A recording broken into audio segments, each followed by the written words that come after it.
Greetings. Welcome to Spiritual Warriorship. Hare Krishna. I greet all the returning spiritual warriors and any new spiritual warriors coming onto the battlefield. We're going to have a wonderful adventure, I pray, tonight. We're discussing books of His Holiness Bhaktitirtha Swami Maharaj. Spiritual Warriors series. Now, I have a joke going now. He's got 6 spiritual warrior books. And I said if I keep discussing them, I may be here till I'm 100. I don't know if I'm really looking forward to that, but we want to share with you what he has given to us to help us in our spiritual life. In fact, his idea behind the series of spiritual warrior books is for us to tune into the concept of spiritual warrior, and then to use that in a positive way. His presentation of spiritual warriorship is to help us become grounded. And remember, the word spiritual warrior means a spiritual life.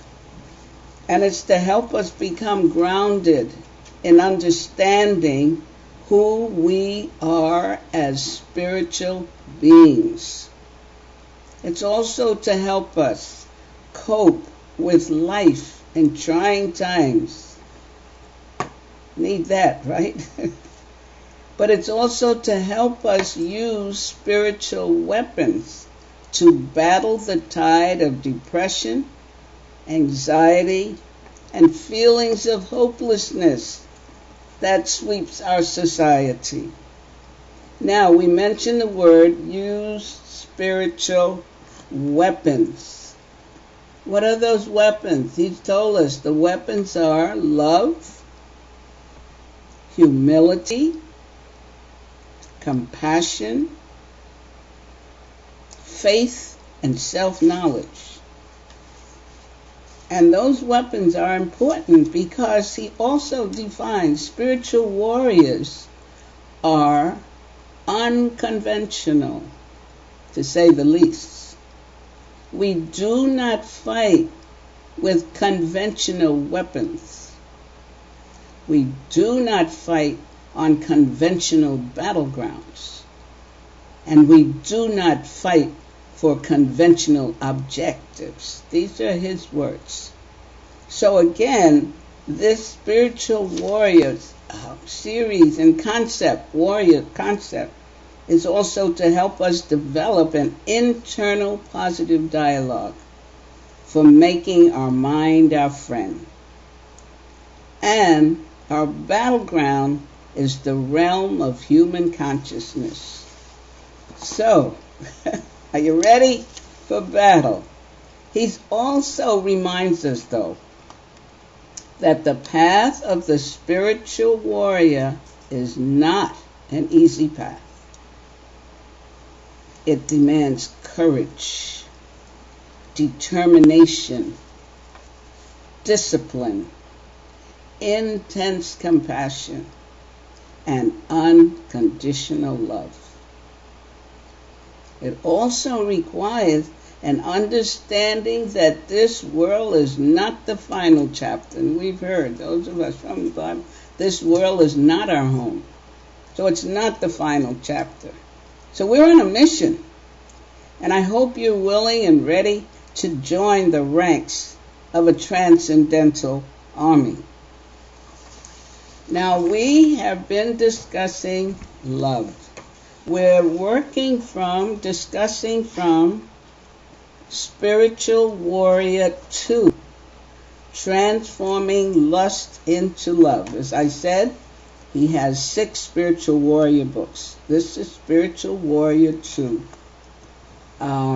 We've done so far in Spiritual Warrior 2 the chapter on what is love. And we also had begun the introduction, which is the school of love. Now, I understand that at our last time the sound was off for a bit of that program. And I find that chapter so exciting. We'll begin again tonight. But I want to bring you some words of the author, Bhakti Swami, in his preface to this book. And this is what he says. Famine, disease, terrorism, war, murder, suicide, storms, floods, earthquakes, volcanic eruptions, toxic rivers, poisoned food, dying trees. This planet is presenting us with numerous symptoms of serious imbalance. Yet, despite the widespread physical suffering throughout the world today, ultimately, the difficulties confronting us are not material, but spiritual. It's not material, but spiritual. These problems reflect our failure to fulfill our deepest longing to love and be loved. And any solution will require more than just sophisticated technological effort. We may have made great scientific progress, but as a culture, we still have a little understanding of love, and even less appreciation for the spiritual dimension of life. The spiritual dimension of life. This is what we're all here to develop that and strengthen that. The strife and destruction that surround us point to an urgent need to remedy this situation. We must learn how to love ourselves and also how to love our home planet and the other living beings who reside here with us. And I'm just feeling, those of you out there, these words are sounding familiar, or you may even be saying, oh yes, I've thought that, I felt that. The resolute material orientation of industrial culture has led us down a blind alley. Consumer society has encouraged us to indulge our desires to the utmost and to seek fulfillment of our desires at every opportunity. Instead of developing self-knowledge and self-mastery, we have learned to look outside ourselves in a never-ending quest for gratification, mistakenly believing that such a pursuit can ensure our happiness. Yet, we are discovering that those who have everything can still be profoundly miserable and lead desperate, empty lives. Something has gone seriously wrong. He continues, the problem is that we have dedicated ourselves to satisfying our lust rather than expressing our love. Although we are all inherently loving beings, we have forgotten our true nature and sacrificed our birthright for a seductive substitute that ultimately brings us pain rather than joy.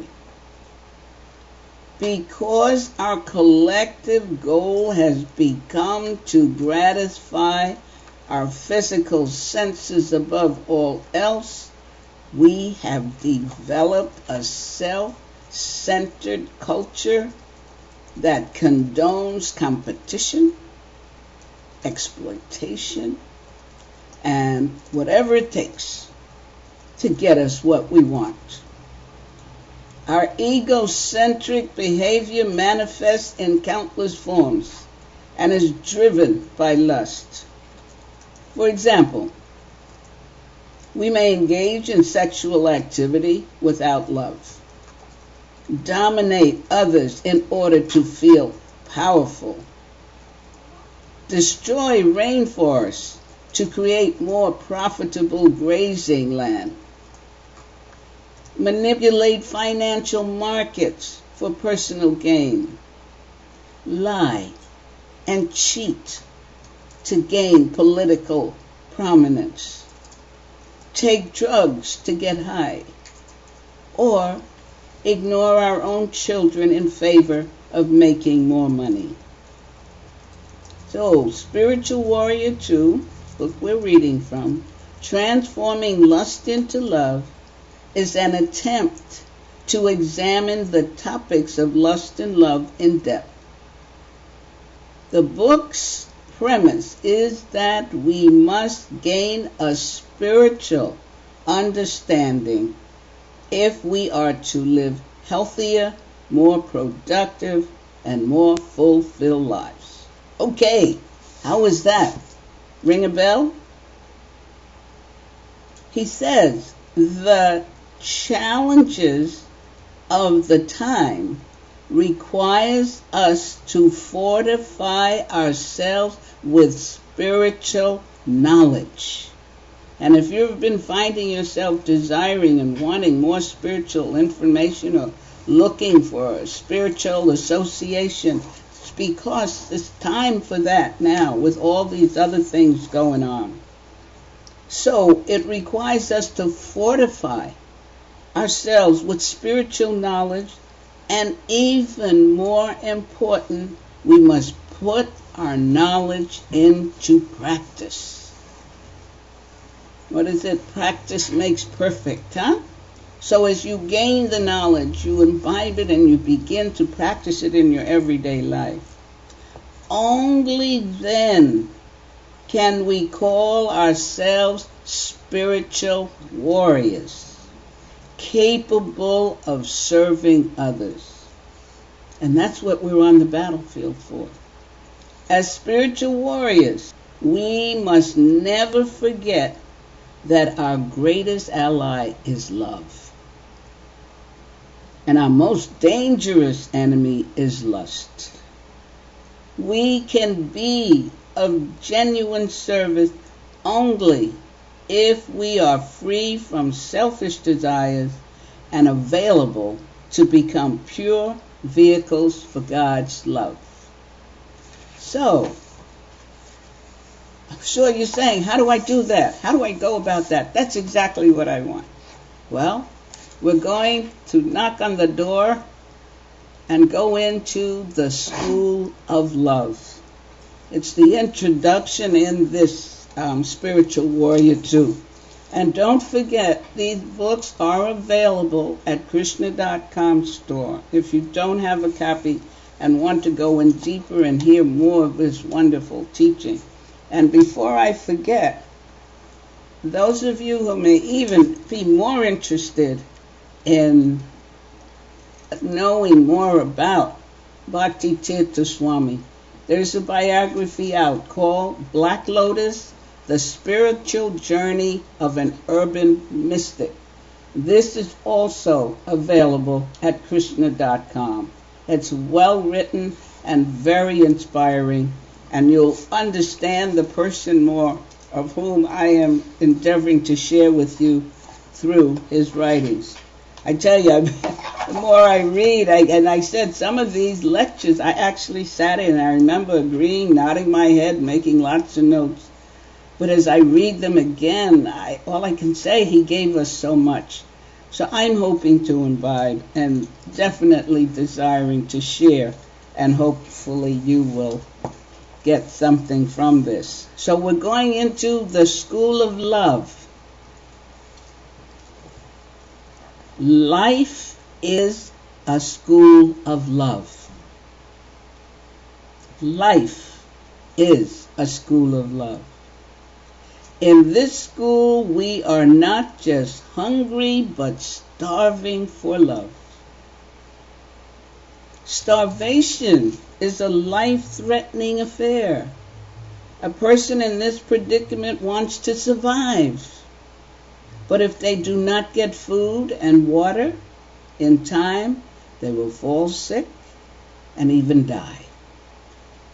Just think of the difficulty involved in trying to live a so-called normal life if you don't have food, water, or proper shelter. It is very difficult. Now, if we take this reflection a step further, we realize that our real nourishment and shelter is love, because the soul is made for love. The soul is made for love, and that's who we really are within this body. Ultimately, life is about spiritual expression, which involve completeness, knowledge, and happiness. These spiritual expressions will manifest as we recognize our eternal nature. We are eternal beings, which means that we are not meant for temporary experiences. He has reminded us of this, brought this to our attention so many times. If you were with us through the 12 qualities of a spiritual warrior, if you recall, the first quality, which is sense control and mastery of the mind, he began there telling us we are eternal beings. So it's just as you imbibe this, you begin to get a sense of who you really are, which is what is important. And as eternal beings, the soul is made for love. You'll hear a repetition of that in this section. If we think of ourselves as temporary entities, it will consequently mean that our goals will also be temporary. However, since we are eternal beings, our activities are ultimately meant to be eternal. As we endeavor to satisfy the different demands of the body, we're looking for certain experiences, facilities, and relationships that can counteract our deeper starvation and satisfy the hunger. We ultimately want relationships because we want a community of love. We want to live a full life because life itself is really a love affair. It means that when we are not in loving environments or relationships, we're having real problems with the quality of our existence. That's the problem. How do we solve it? As a matter of fact, when we think of different emotions, we will see even more distinctly how life is a school of love and how it ultimately is expressed in its fullness through the goals of religion, which aim at satisfying the Lord. That which satisfies the Lord actually satisfies the soul. He now tells us about our natural position. We do a lot of pretending and playing God, he says, instead of recognizing that we are made for love and that we are loved deeper than we could ever imagine by the Supreme. If we really accept that we are most lovable, how could we ever get depressed? How could we ever get depressed if we really accept that we are most lovable and that we are loved deeper than we could ever imagine by the Supreme? If we really accept that we are made for love and love deeply, could we be inactive? We could never feel any moroseness because there would always be opportunities for us to receive love and to give love. And I want you to remember, always be opportunities. I found by going through this again, he uses that word. Like every moment is an opportunity. And this is why in this human form of life, we don't want to waste any moments on nonsense.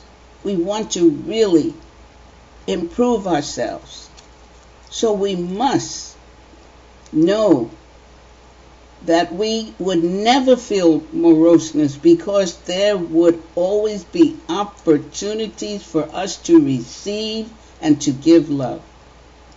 If we really accept that life is a school of love, how could we not be mindful at every moment?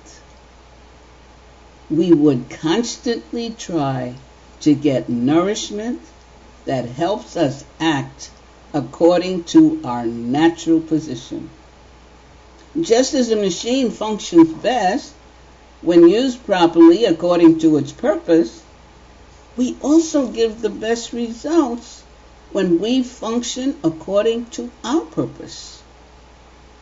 Conversely, when a machine has a specific purpose and we use it inappropriately, we will create many problems.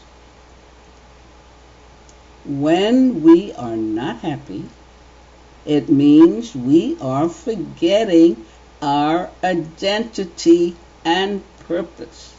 And that's where spiritual knowledge comes in. Our identity, who are we? We are fragments of the Lord. We are part and parcel of the Lord. We are spiritual. He keeps saying we are eternal beings. Can we accept that? Can we abide that? And our purpose is to serve that Lord and to serve others. And we will hear that repetitiously here. He says, our dissatisfaction means that we are missing opportunities. There's that word again. Every moment is an opportunity. We are missing opportunities to share love, to give love, and to receive love.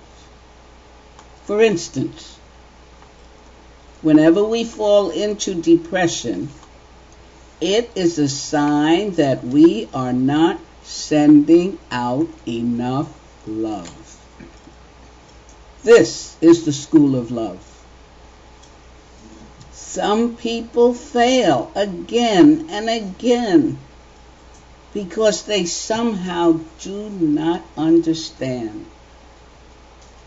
Some people have very exciting points in their lives, and at other times, extremely complex periods.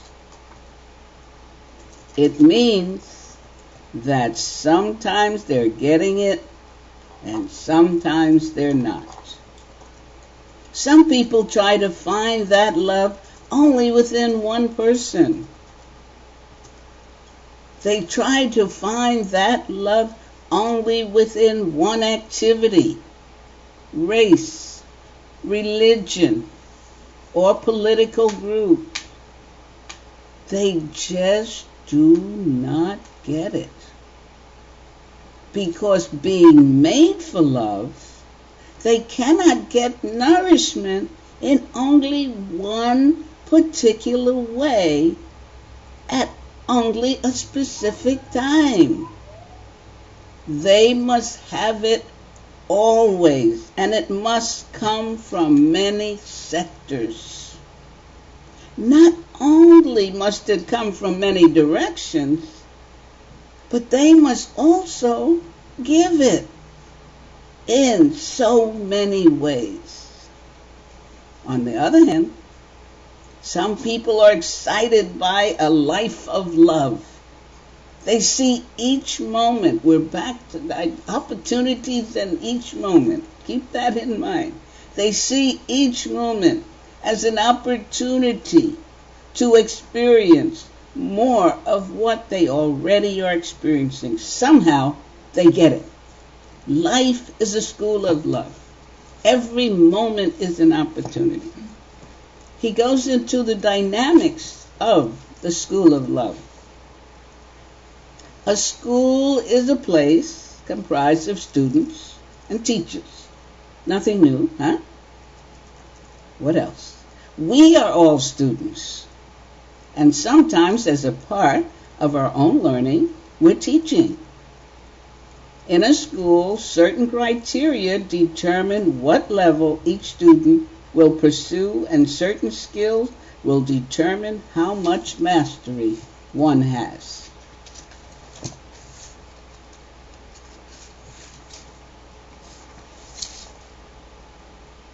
In this school of love, sometimes we're excelling by leaps and bounds, but sometimes we're stagnant. At times we even go backwards and get demoted. The material body and material world is comparable to a reformatory or prison. He emphasizes this point. To the degree that we focus on the body, we change the school of love into a prison. We must focus on our eternal beingness, our soul, and focus on the Supreme Lord and serving and loving others. These reflections should help us understand why we sometimes feel enthusiasm in our lives that is substantive and spiritual, and why at other times we feel emptiness. Why? At times does the whole universe seem to choke us? You know that feeling. We've all had it. Our service seems to beat us. Our relationships seem to disappoint us. Or our job, or lack of a job, seem to frustrate us. For many people, just getting up in the morning involves trauma and pain because they have forgotten that they are made for love. Many people fail in this school because they are somehow waiting for the lesson and waiting for the opportunity without realizing that the lesson and the chance to excel is always available. Every moment is an opportunity. People who are waiting to be loved before they can give love will constantly be waiting. Where is it? It says, as you give, so shall you receive. Sure, that's a familiar phrase to you. And we're seeing, almost being shown why. He emphasizes this point. Any type of relationship we have provides an opportunity to share love. I just came to mind that word opportunity. You know, if someone says, if you get down to bank at 6 in the morning, you have the opportunity of them giving out bonuses, checks or things. Wouldn't everybody get up at 4 in the morning and run to the bank for that opportunity? We're now being told about the opportunity of understanding that we're made for love, how to give love, how to share. It's an opportunity. While relating, we'll repeat that, any type of relationship we have, provides an opportunity to share love. While relating, now this has, that I'm just saying, yeah, somebody's saying, yeah, what? You don't know that relationship. But again, it's getting back and gaining the knowledge of understanding who we are as eternal beings, and that our soul is made for love. And the soul in that, other personalities also made for love.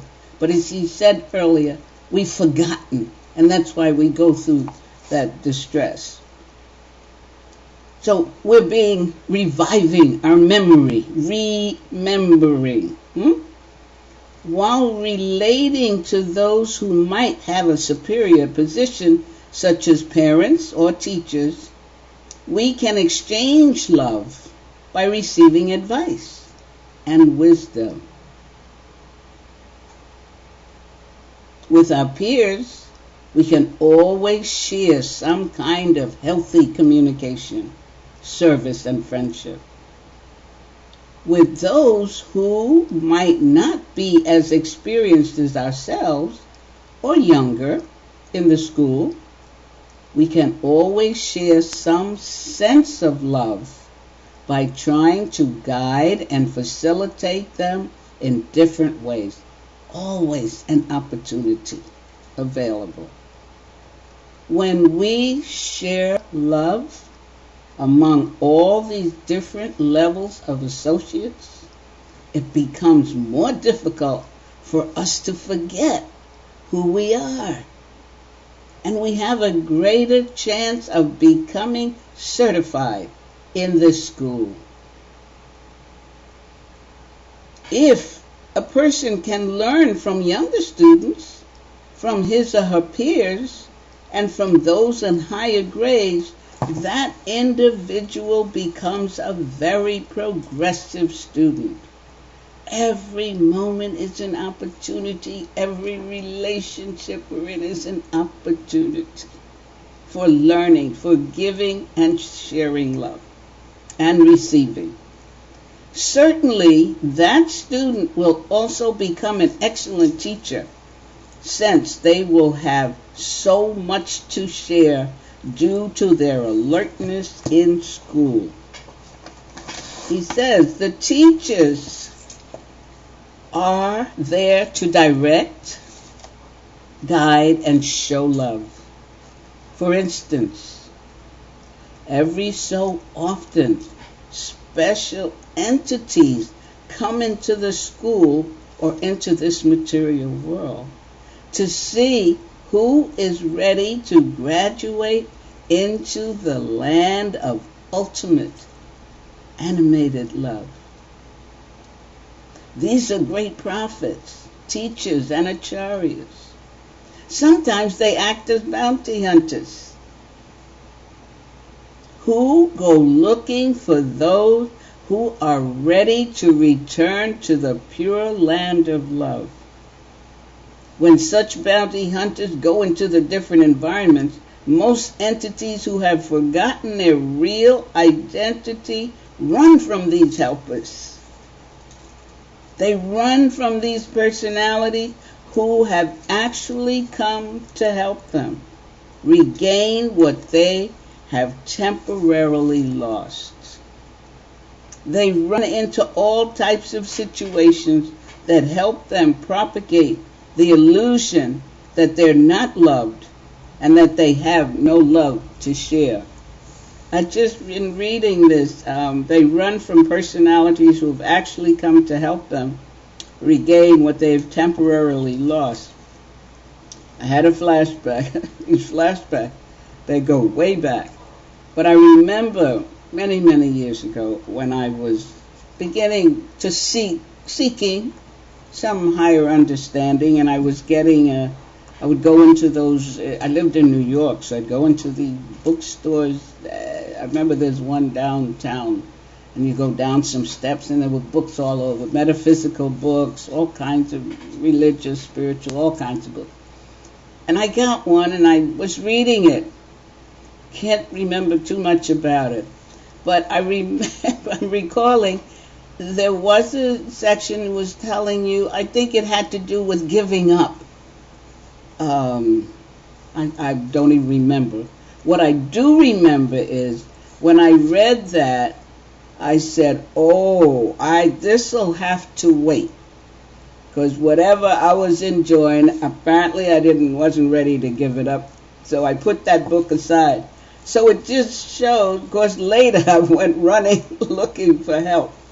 But just as I said, as I read each of his sentences, so much of it is really related and relevant to our everyday lives. So they run from personalities who have actually come to help them regain what they have temporarily lost.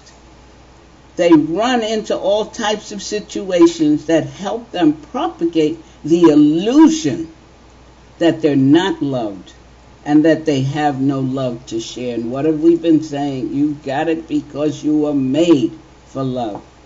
However, we want to take their help, these guides and teachers who come in, because they can help us acquire the proper qualification to graduate from the school. We want their help so that we can avoid selfishness. We do not just want to be selfish students trying to see what we can get. Rather, we want to advance so that we can teach and facilitate others while simultaneously trying to graduate ourselves. He speaks about genuine teachers who can enthuse their students. There are so many teachers who have the philosophy and theology, but since they have not truly imbibed the teaching, and this is so important, when you're studying and you are getting this sense of being an eternal being, a soul made for love. When you're studying and you have a teacher, imbibe it to retain it so you can then practice it in your life. Remember that in the school of love, we cannot cheat. In material schools, some people might be able to cram at the last minute or even pass tests without learning or experiencing the material. Have you known somebody in school? I remember I used to say, how did he get it so fast? I had to work so hard for it. They simply give the teacher what he or she wants. Teachers who only want the material regurgitated back in a specific way without the pupil accessing the essence are cheaters. Their students will learn nothing more than mastering this cheating propensity. Have you ever thought of it that way? Many people graduate from this type of school as expert cheaters. They have learned the science of how to study, but understand very little while pretending to know so much. They can pass the quizzes and tests in such a way that it seems as if they have taken the subject matter very seriously. Of course, this can only happen when students have cheating teachers, because cheating teachers will honor cheating students. However, when a teacher is genuine, the student cannot get away with cheating in this way. A proper teacher will expose the student's level of understanding so that the student can learn the material properly. But the teacher has to be absorbed in love to recognize and stimulate love in others.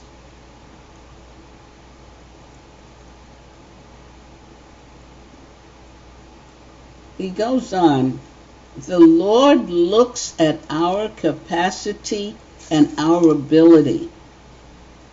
He understands all of our limitations and judges us according to how we genuinely use what we have. So we don't have to try and cheat. We don't have to try and pretend.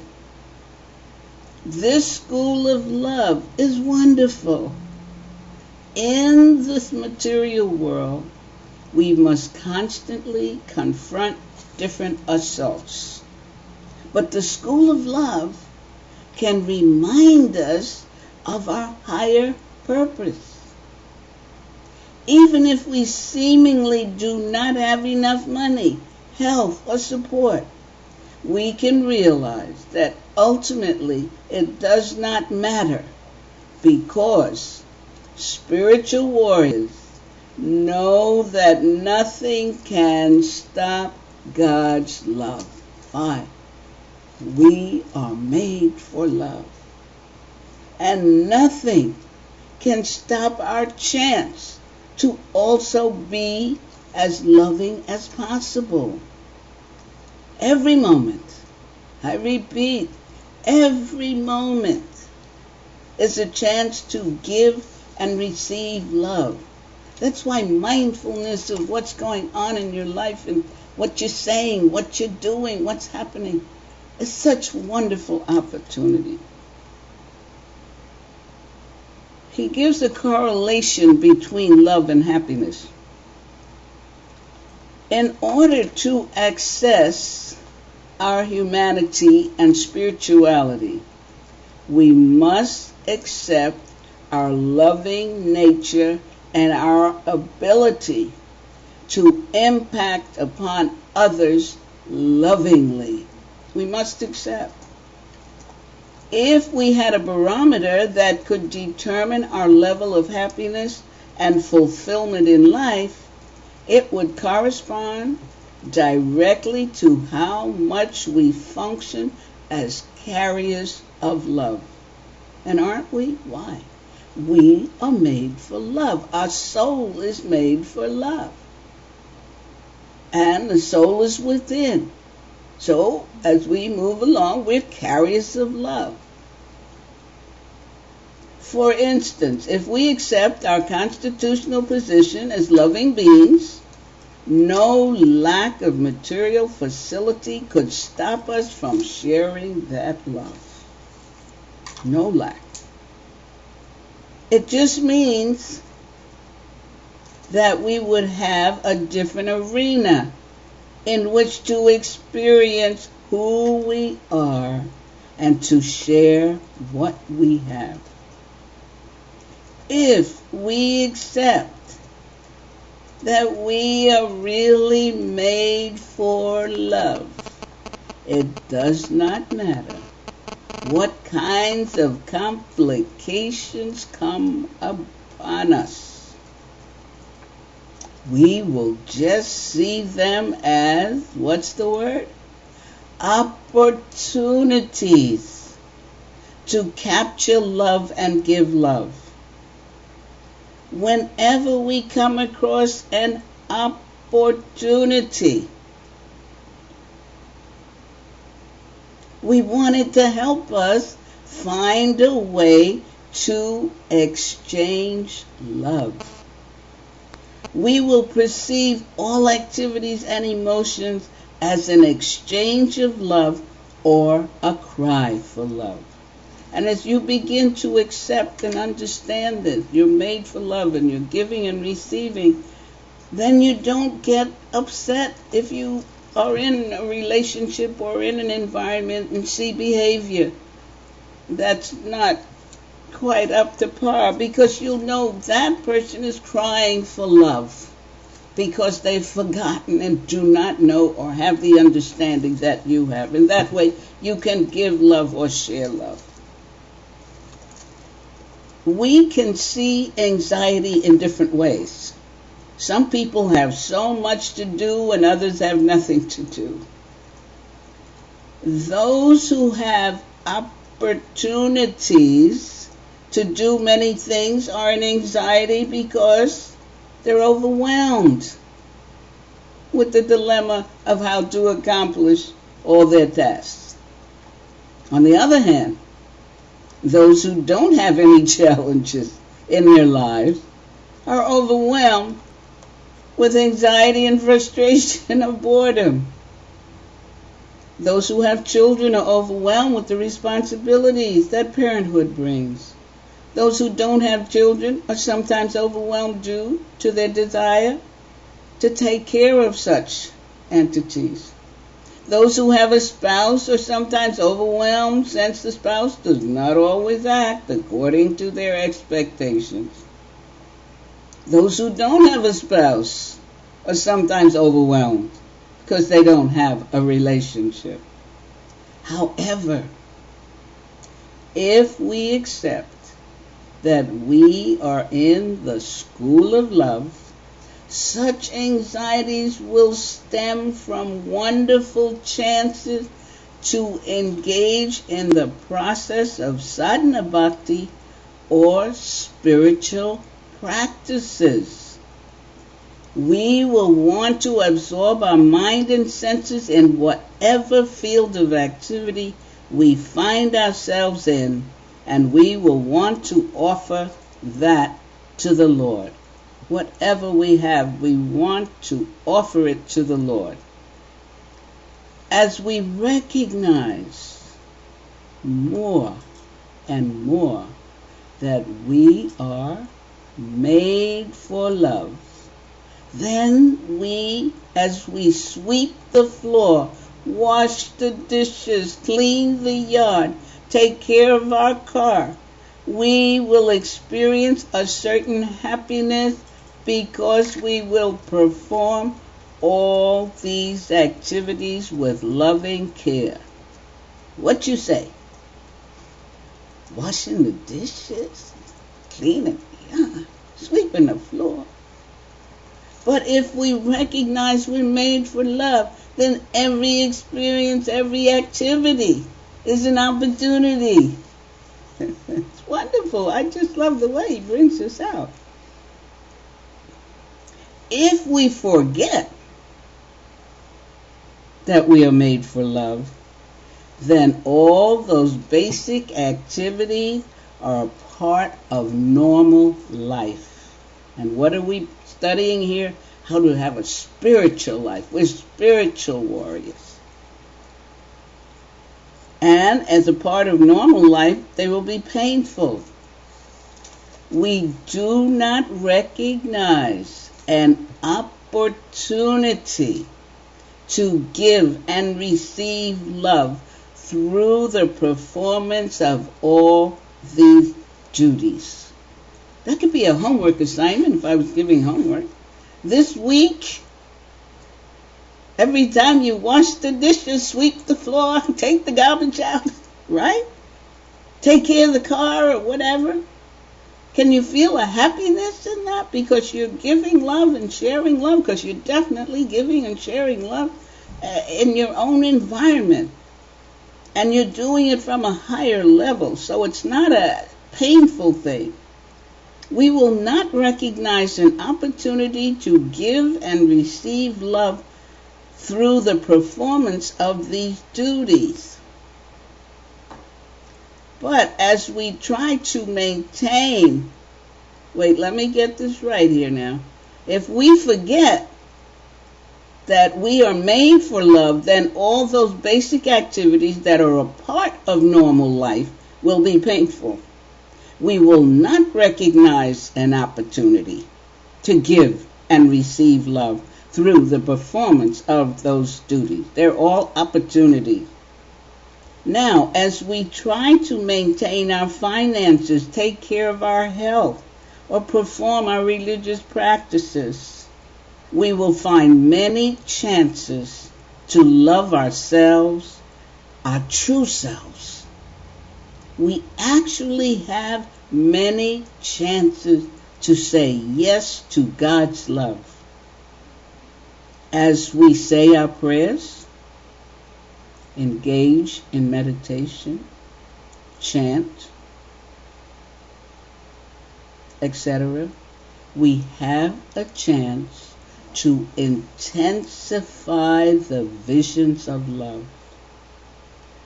It is a reality that as we go deeper and deeper in our spiritual growth, the music becomes sweeter. And the meditations on our home in the spiritual world, the abode of unconditional love, become more prominent in our lives.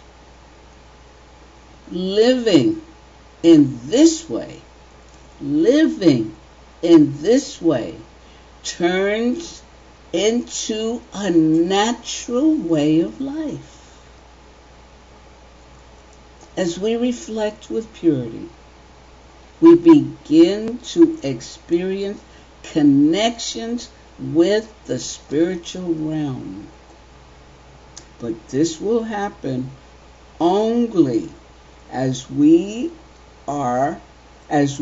increasingly see our environment as a catalyst for different expressions of love. This will happen only as we increasingly see our environment as a catalyst for different expressions of love. Take a minute, look around your environment wherever you are. Just take a look around and remember what he said. We can see our environment as a catalyst for different expressions of love. And we've just been talking about these different expressions of love. But this means that we have to go deeper and deeper in our spiritual growth.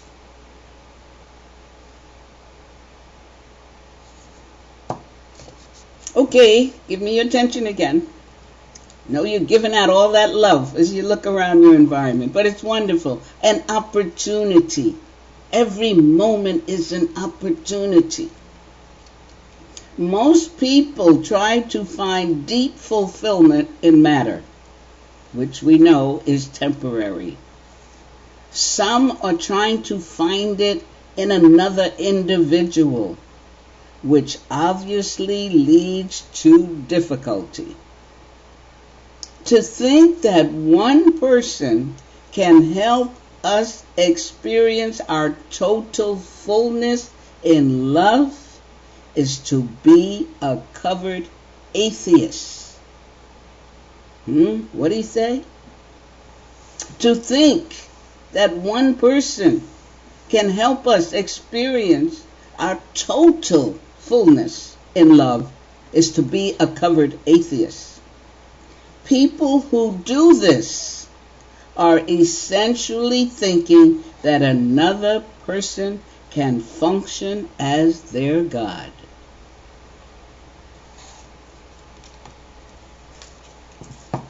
Ultimately, we want to enter into relationships with the idea that another person can help remind us about the Lord, and we can remind them about the Lord due to a high level of love.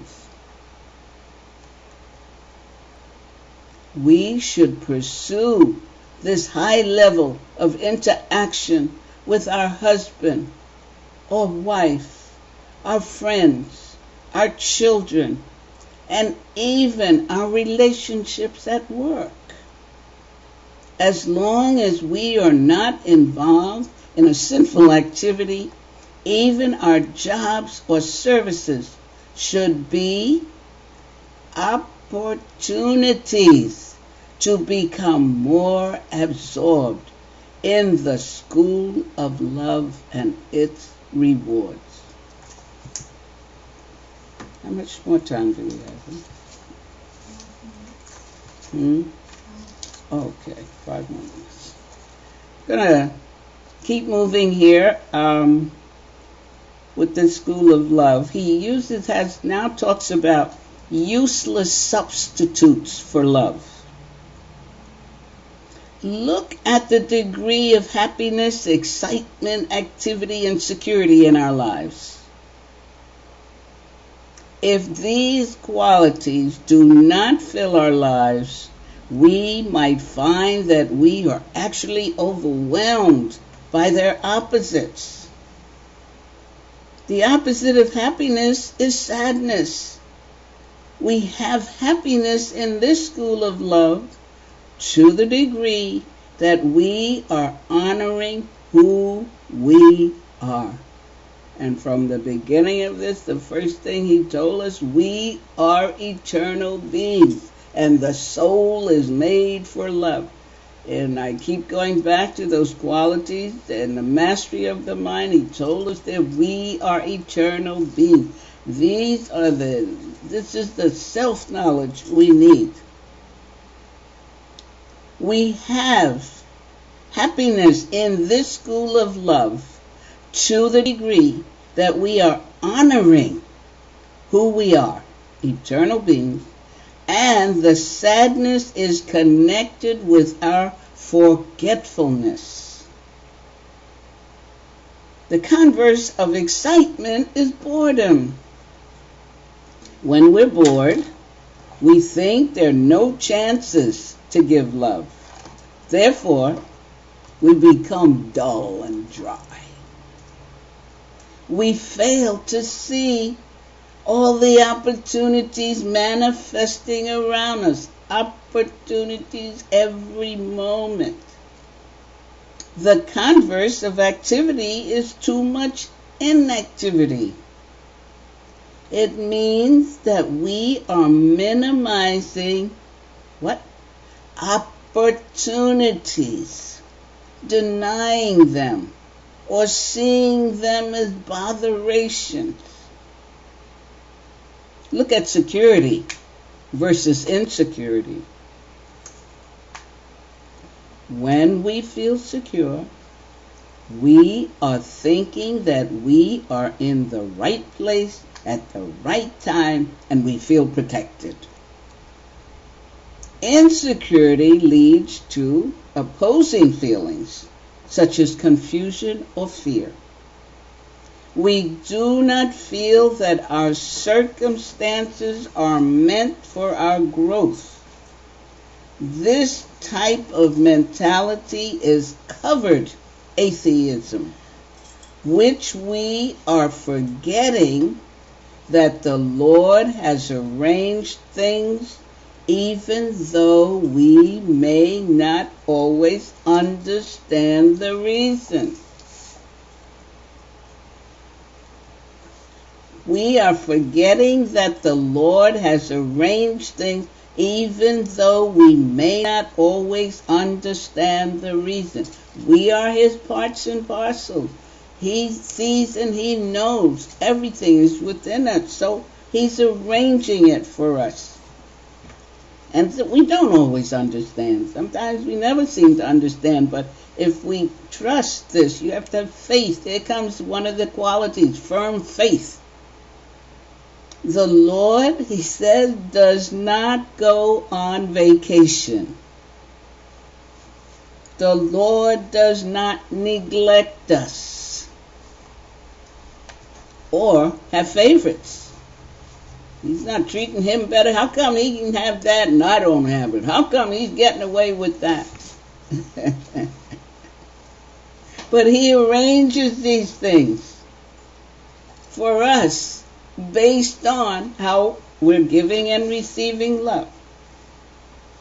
He always deeply loves every soul and arranges challenges and adventures for each of us.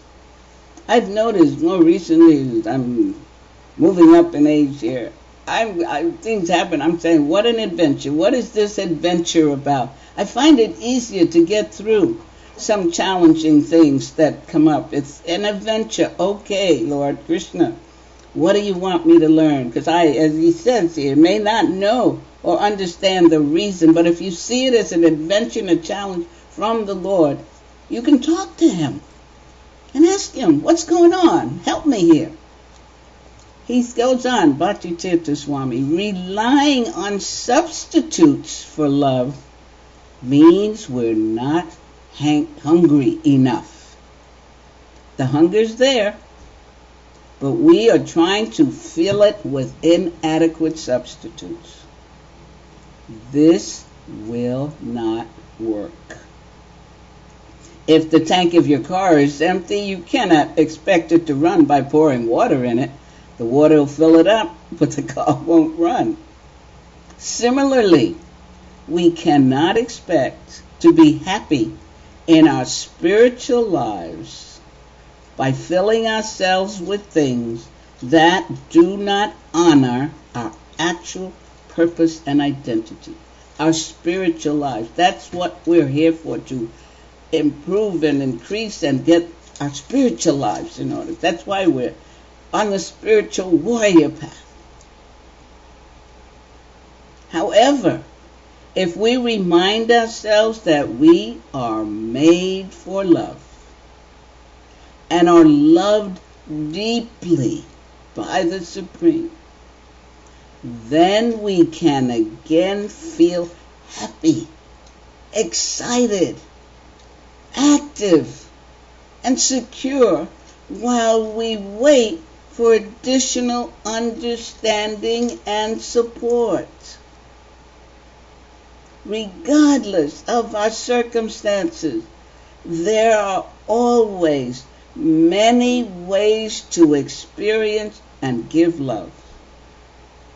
Imagine people trying to find that love in a relative or temporary way, which we normally understand as lust. They will confront many stumbling blocks and not excel in this school. And after a while, what happens? When someone is taking a course in school but cannot seem to grasp the subject matter, and after a while they give up and might even leave the school completely. People pursuing various activities and religious paths will also abandon their goals if they somehow do not accelerate and make progress. We need to remember that every day is a chance to study a lesson and pass a test. What was your lesson today? Did you pass the test or did you run from the test?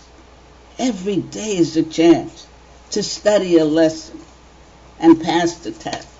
And remember, it's coming, as we just said, that the Lord does not go on vacation. And he arranges things, even though we may not always. And we've said he loves us deeply, and we're his part and parcel. So, how was your lesson? What was your test? It's not to make you feel bad. It's for you to go deeper and deeper and to give love and receive love. Every day is a chance to associate with others. But we have to determine the equality of that association, because it impacts the quality of our studying. Sometimes the worst association is our mind. And we went through that with quality number one, that mind.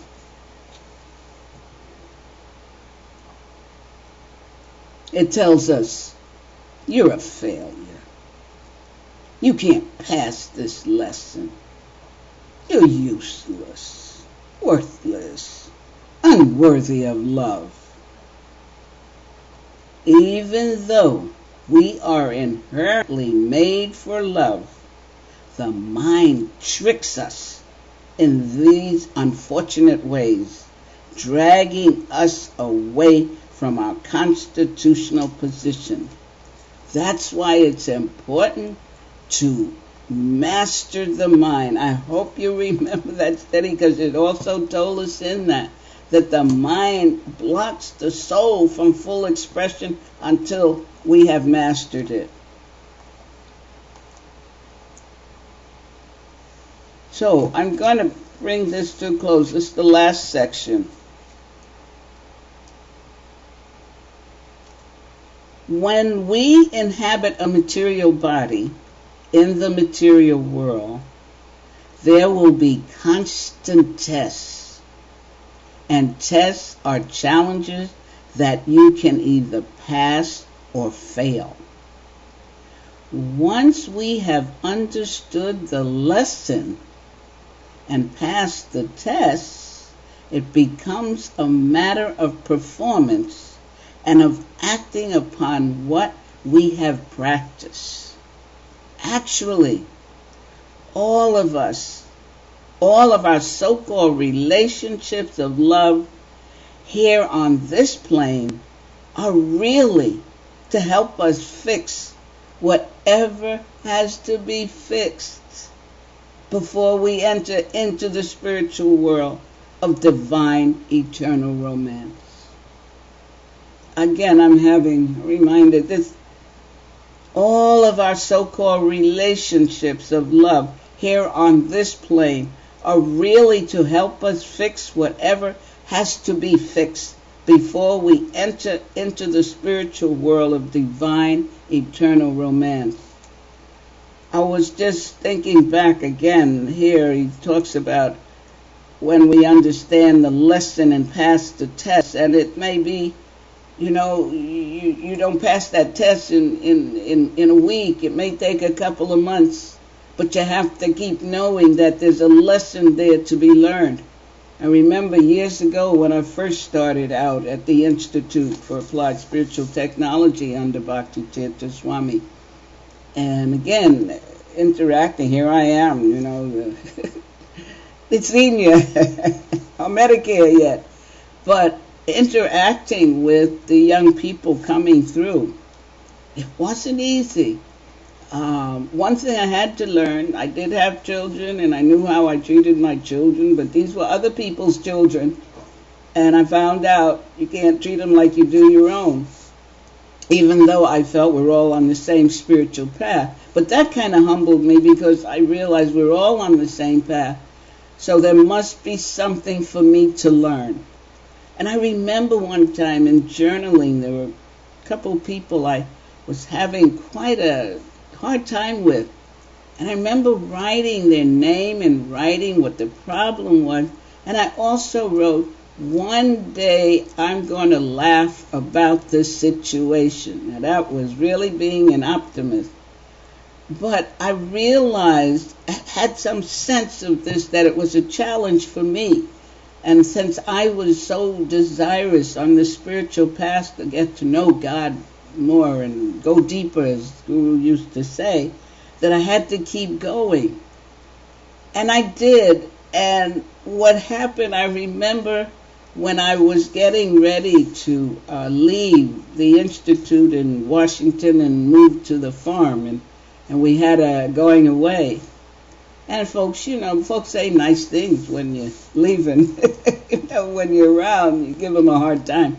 But some of the folks that I had felt really had given me such a hard time, well, I had accepted what they were giving me as harshness and was so painful. And here they were saying these nice things, And I was, at that moment, able to smile and laugh and say to them, you helped me.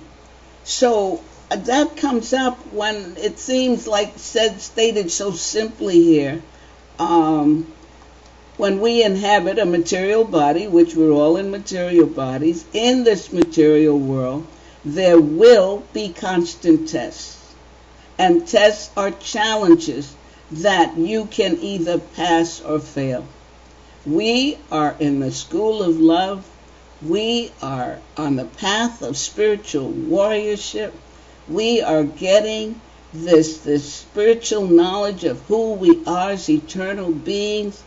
And in this school of love, we're being told that we're made for love and we're to give and receive. If we can accept that, imbibe that, when these challenges and tests come, and as he reminded us, God doesn't take a vacation and he has no favorite, so whatever I'm getting, it must be what I need to get. Why? To help us fix whatever has to be fixed before we enter the spiritual world of divine eternal romance. Because we can't go back to Godhead with broken pieces and, okay? That's my realization. So this is the last, and we'll be finished. Dependence on the Lord. I gotta read this last sentence. Actually, all of our so-called relationships of love here on this plane are really to help us fix whatever has to be fixed before we enter the spiritual world of divine eternal romance. So if there's a goal, a desire to get back to Godhead, to get to the spiritual world, then whatever is going on, it's there for a reason and to help you clean up, fix it up, and we'll all go back home. Dependence on the Lord. Now, for this reason, he says, the Lord tells us to always think of him. The essence of all Vedic teaching is to always think of the Lord and never forget him. Always thinking of our beloved with genuine love brings amazing solace. And if we truly experience deep love, the forgetting, if we truly experience deep love, forgetting the beloved who we deeply think about and care for is minimizing our own existence. It's like death. And to not be able to reciprocate with our beloved is also another expression of death, especially since we are made for love. In this school of love, the Swarup Lakshana, or our most essential asset, is full dependence on the Lord. We want to always remember our most beloved Lord and never forget him. We want to do that which is favorable for devotional service and reject anything that impedes our remembrance of him. We want to do anything that will allow his love to come through and avoid anything that prevents the love from coming through. Each of us can determine how fast or slow that experience of deep love comes upon us based on whether we are constantly depositing or constantly withdrawing from our spiritual bank account. For many people, it takes lifetimes to experience the deep love because they deposit and then withdraw and withdraw and withdraw. After a while, they might even be expelled from the school for a period of time. Stagnancy is dangerous because it can cause us to want to enter into another school. Let us pray to the highest community of love, the spiritual abode, and let us constantly access the activities and consciousness that enhance that love. As we have all our other duties, concerns, and problems, let us see them as opportunities to give and receive more love. This becomes natural as we transform lust into love. So, I'm going to stop here, and are there any loving comments or questions? But I hope you've gotten something to take with you as opportunities and see the opportunities there for love. And what I've decided to do, starting next week, he talks about lust a lot. He has a chapter called What is Lust? And I feel before we go into the 17 practices for attaining success in the school of love, we want to hear what lust is. We've heard what love is, and then we'll have that, and we can begin working for deeper and deeper understanding of ourselves and relationships. Speak up. Bhuvan Mohan, Cog Seeker, and Son of My Soul, all say Hare Krishna and Haribol to you. Hare Krishna, Haribol to you. Any comments? Any questions? And a devotee named Adi Kavidas asked the question, one guru can help us become uncovered, isn't it? You were reading how we can't find love, or we can't speak up. We can't give love to only one person, or something like reading. And so he asked that question: can one guru help us become uncovered?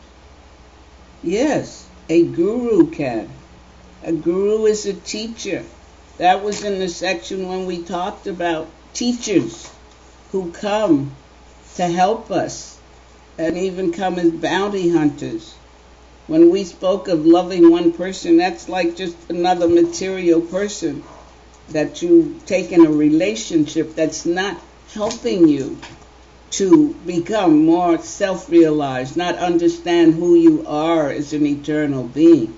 But the guru, that's his job, his purpose. He comes to help us. They come to guide and direct us, and to show love and to help us understand ourselves as eternal beings and as souls who are made for love. That's all? All right. Thank you all who are there. Thank you for coming. And have a great week. And we will return next week working from Spiritual Warrior 2, Transforming Lust into Love. And don't forget, you can get it at Krishna.com. And if you can, get the book, Black Lotus, which is all about this wonderful teacher and guide. Hare Krishna. All the best to all of you.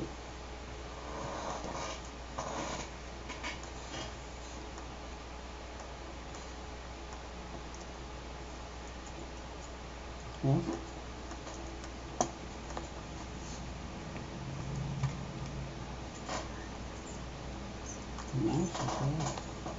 You want